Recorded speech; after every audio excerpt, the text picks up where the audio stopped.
ভোটারদের মাঝে টাকা বিতরণ ৯৪,০০০ টাকা সহ ইউপি চেয়ারম্যান আটক। জানাবো ভোট কেন্দ্রে প্রকাশ্যে টাকা বিতরণ করছেন এজেন্ট। এদিকে ভোট কেন্দ্রের মাঠে কুকুর ছাগল বুথে একজনের ভোট দিচ্ছেন অপরজন। ভোটারদের ভয়ভীতি প্রদর্শন প্যানেল চেয়ারম্যানের কারাদণ্ড।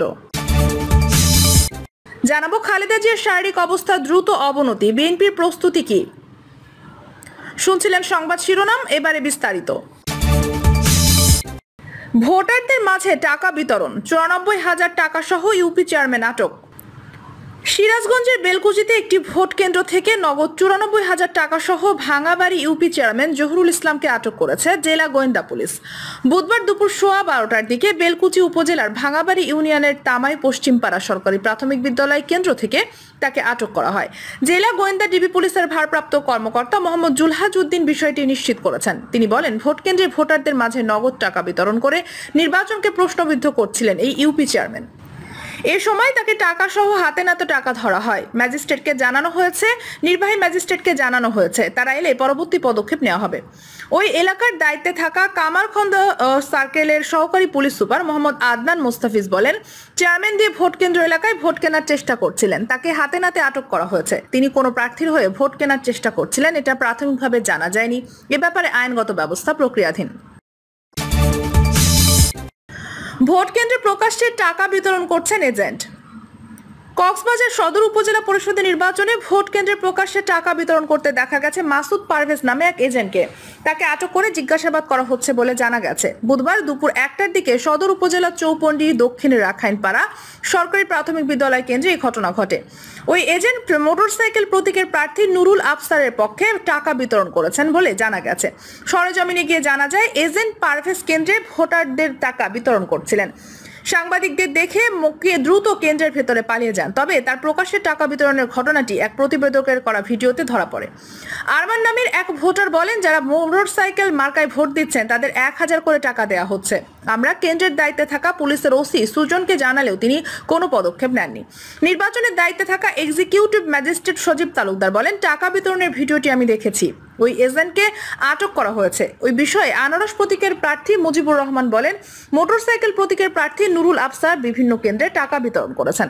আমরা নির্বাচন কর্মকর্তা বরাবর অভিযোগ জানিয়েছি। অভিযুক্ত প্রার্থী নুরুল আফসারের কাছে এই বিষয়টি জানতে চাইলে তিনি বলেন, কে কাকে টাকা দিচ্ছে সেটি আপনি আমাকে জিজ্ঞাসা না করে দায়িত্বশীলদের প্রশ্ন করুন। আমার এজেন্ট হয়েছে তা আমি কি করব? ওই কেন্দ্রের প্রিজাইডিং কর্মকর্তা মাহমুদুল হাসান বলেন, ভিডিওটি দেখে আমরা ব্যবস্থা নিয়েছি, ওনাকে আটক করে জিজ্ঞাসাবাদ করা হচ্ছে।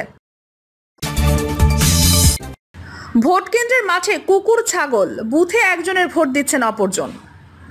ষষ্ঠ উপজেলা পরিষদের নির্বাচনে ভোট গ্রহণ চলছে। শরীয়তপুরের নারিয়া উপজেলা পরিষদের নির্বাচনের একটি কেন্দ্রে দেখা গেছে ভোট কেন্দ্রের মাঠে ঘুরে বেড়াচ্ছে কুকুর ছাগল, মাঠে নেই কোনো ভোটার উপস্থিতি। এছাড়াও কেন্দ্রটির বুথের কাপড়ের উপর দিয়ে ভোটারের ভোট প্রয়োগ করতে প্রভাবিত করতে দেখা গেছে অন্য এক নারীকে।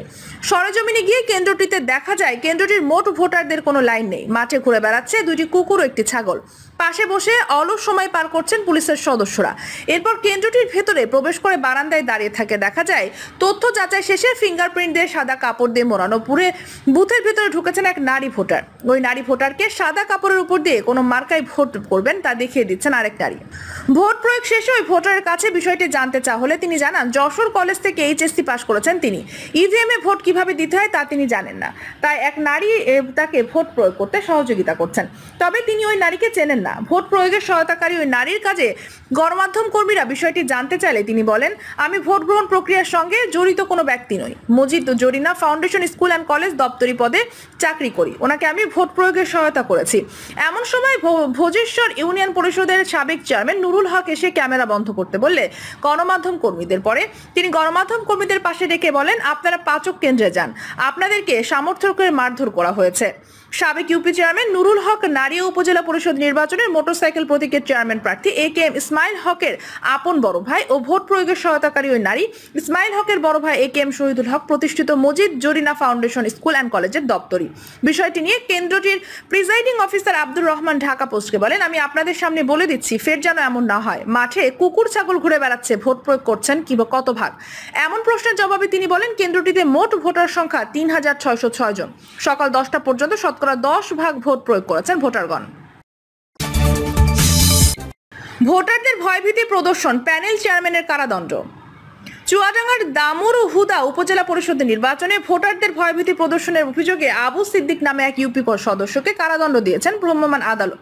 বুধবার বেলা 11টার দিকে উপজেলার কুড়ালগাছি ইউনিয়নের দায়িত্বপ্রাপ্ত চুয়াডাঙ্গা জেলা প্রশাসকের সহকারী কমিশনার ও এক্সিকিউটিভ ম্যাজিস্ট্রেট মোহাম্মদ সাইফুল ইসলাম সাইদ ভ্রাম্যমাণ আদালত পরিচালনা করে 7 দিনের বিনা আশ্রম কারাদণ্ড প্রদান করেন।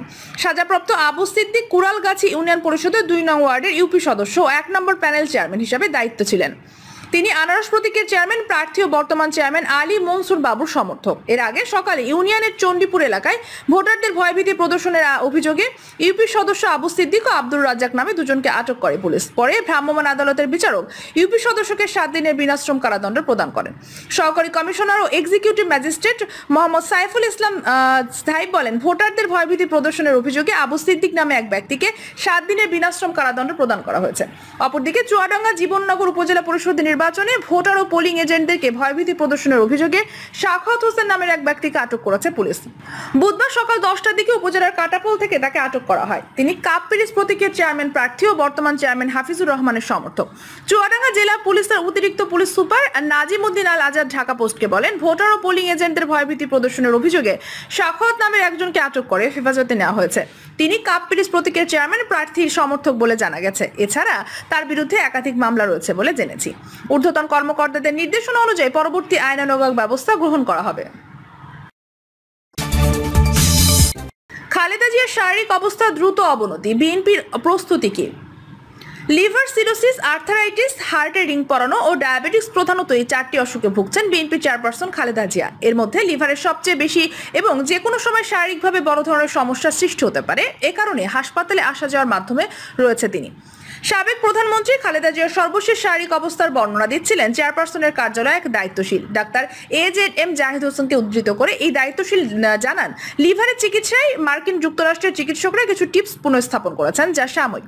লিভার ট্রান্সপ্লান্টই বেগম জিয়াকে শারীরিকভাবে সক্ষম করে তুলতে পারে। চিকিৎসকেরা বরাবরই বলেছেন, লিভার ট্রান্সপ্লান্টের জন্য খালেদা জিয়াকে জার্মানি, যুক্তরাজ্যে নেওয়া হয়েছে, তবে বরাবরই সরকারের পক্ষ থেকে তা নাকচ হয়েছে। তবে বিএনপি চেয়ারপারসনের মেডিকেল টিমের একাধিক দায়িত্বশীল জানান, লিভারের জটিলতা যে কোনো সময় বড় ধরনের সংকট সৃষ্টি করবে। এক্ষেত্রে উদ্ভূত পরিস্থিতি মোকাবেলায় দল বা পরিবারের মধ্যে আলোচনা নেই। বিষয়টি স্পর্শকাতর বিবেচনা করে সব পক্ষে নিজেদের আলোচনা থেকে দূরে রেখেছে। আলোচনা নেই, তবে মনে আছে বলে মন্তব্য করেন বিএনপির সবচেয়ে প্রবীণ নেতা ব্যারিস্টার জমির উদ্দিন সরকার। তিনি ব্যাখ্যা করেন, ম্যাডামকে নিয়ে এই আলোচনায় বিপদ আছে, কমপ্লিকেসি তৈরি হতে হবে, মানুষের মধ্যে ভুল বার্তা যেতে পারে। তবে ম্যাডামের উচিত তিনি খালেদা জিয়াকে বিদেশে যাবেন কিনা বিদেশেই যাবেন, এসব বিষয়ে আলোচনা করা হয়। ম্যাডামের জন্য গঠিত মেডিকেল বোর্ড গঠন করা হয়েছে বলেও তিনি জানান। ম্যাডামের জন্য গঠিত মেডিকেল বোর্ড সরকার একটি বোর্ড তৈরি করতে পারে, তাদের সবাই মিলে আলোচনা করে সিদ্ধান্ত নেওয়া দরকার বলে উল্লেখ করেন সাবেক স্পিকার ও বিএনপি স্থায়ী কমিটির সদস্য জমির উদ্দিন সরকার। বিএনপির কোনো পক্ষ মনে করছে, খালেদা জিয়ার শারীরিক অবনতি যেভাবে ঘটছে তাতে উদ্ভূত পরিস্থিতি নিয়ে বিএনপিতে কোনো আলোচনা নেই। এমনকি তার অনুপস্থিতিতে পরিস্থিতির ব্যবস্থাপনা নিয়েও পরিবার বা দল উভয় পক্ষে নীরব। এক্ষেত্রে দল সরকারের পূর্ণ নিয়ন্ত্রণে চলে যাবে বলে মনে করছেন তিনি। সরকার যেভাবে চাইবে সেভাবে এগোতে হবে। এর আগে খালেদা জিয়ার ছোট ছেলে আরাফাত রহমান কোকর দাফনের জন্য একটি নির্দিষ্ট কবরস্থান পারিবারিকভাবে চাওয়া হলেও তাতে সম্মতি মেলেনি। এ প্রসঙ্গে জমিরুদ্দিন সরকার মন্তব্য করেছেন, এসব ভাবছি না। স্থায়ী কমিটির এক সিনিয়র সদস্য অবশ্য বলেন, ক্ষমতাসীন প্রধানমন্ত্রী শেখ হাসিনা যেভাবে দেশ পরিচালনা করছেন তাতে খালেদা জিয়াকে কেন্দ্র করে উদ্ভূত কোনো পরিস্থিতি তারা নিয়ন্ত্রণ করতে পারবে বলে স্পষ্ট। বিএনপির যুগপৎ সঙ্গী গণতন্ত্র মঞ্চের অন্যতম নেতা সাইফুল হক বলেন, আমি প্রথমত চাইব খালেদা জিয়ার শারীরিক এই পরিস্থিতিকে সরকারিভাবে এগিয়ে উচিত করা। খালেদা জিয়ার উত্তর ও রাজনীতি নিয়ে এক প্রশ্নের বিপ্লবী ওয়ার্কার্স পার্টির সাধারণ সম্পাদক সাইফুল হকের পর্যবেক্ষণ, নিশ্চয়ই বিএনপির অভিজ্ঞ নেতাদের এসব ব্যাপার নিয়ে সুচিন্তিত ভাবনা রয়েছে, পরিকল্পনা জায়গাও আছে। একই সঙ্গে চিকিৎসার ব্যাপারে খালেদা জিয়ার কি চিন্তা, এমনকি রাজনৈতিকভাবে সেটি যদি দলের নেতারা জানতে পারেন তাহলে সংগঠনের জন্য ইতিবাচক হবে। 2018 সালে 8 ফেব্রুয়ারি আদালতের আদেশে কারাগারে যাওয়ার পর থেকে অসুস্থতা ক্রমাগত বাড়তে থাকে খালেদা জিয়ার। বন্দী থাকা অবস্থায় তিনি দীর্ঘদিন মেডিকেল বিশ্ববিদ্যালয়ে চিকিৎসা দেন। করোনা ভাইরাস পরিস্থিতিতে 2020 সালের 25 মার্চ ক্ষমতাসীন আওয়ামী লীগ সরকারের নির্বাহী আদেশে শর্তপক সাপেক্ষে মুক্তি দিয়ে বাসায় ফিরেন খালেদা জিয়া। দলের মিডিয়া সেলের সদস্য সাইরুল কবির খান বলেন, 2021 সালের 11 এপ্রিল করোনা ভাইরাসের নমুনা টেস্টের রেজাল্ট পজিটিভ আসে বলেও জানা যায়। বিএনপির প্রধানের বাসার একটি সূত্র জানায়, হাসপাতালে আসা যাওয়ার বাইরে যে সময়টিতে তিনি বাসায় থাকেন সেটিও প্রায় মিনি হাসপাতাল। নানা ধরনের চিকিৎসা সরঞ্জামে ভরপুর তার কক্ষটি। তার মেডিকেল টিমের সমন্বয়ক ডাক্তার AZM জাহিদ হোসেন জানান, আমেরিকা ও যুক্তরাজ্যে মিলিয়ে অন্তত 23 জনের মেডিকেল টিম করেছেন। বিএনপি চেয়ারপারসন চিকিৎসা বোর্ড সর্বশেষ গত 2 মে এভারকেয়ার থেকে চিকিৎসা শেষে বাসায় ফেরেন খালেদা জিয়া। স্বাস্থ্য পরীক্ষা করাতে বুধবার হাসপাতালে যান তিনি। এর আগে 31 মার্চ তাকে হাসপাতালে নেওয়া হয়েছিল। পরে 2 এপ্রিল হাসপাতালে থেকে বাসায় ফেরেন তিনি। 2 মে হাসপাতাল থেকে ফেরার পর খালেদা জিয়ার চিকিৎসা টিমের সমন্বয়ক ডাক্তার জাহিদ হোসেন বলেন, ক্রনিক লিভার ডিজিজের আপৎকালীন চিকিৎসা চলছে, কিছুটা হলেও সুস্থতার চিকিৎসা চলছে বলে মনে করেন তিনি। দীর্ঘ সময় কর্মক্ষম থাকতে পারেন, সেক্ষেত্রে যত দ্রুত দেশের বাইরে তার লিভার রিপ্লেসমেন্ট করা দরকার। প্রিয় দর্শক, এই ছিল এখনকার সর্বশেষ সংবাদ। নিয়মিত আপডেট সব সংবাদ পেতে চ্যানেলটি সাবস্ক্রাইব করে পাশে থাকা বেল বাটনটি ক্লিক করে রাখুন। ধন্যবাদ সবাইকে এতক্ষণ সাথে থাকার জন্য।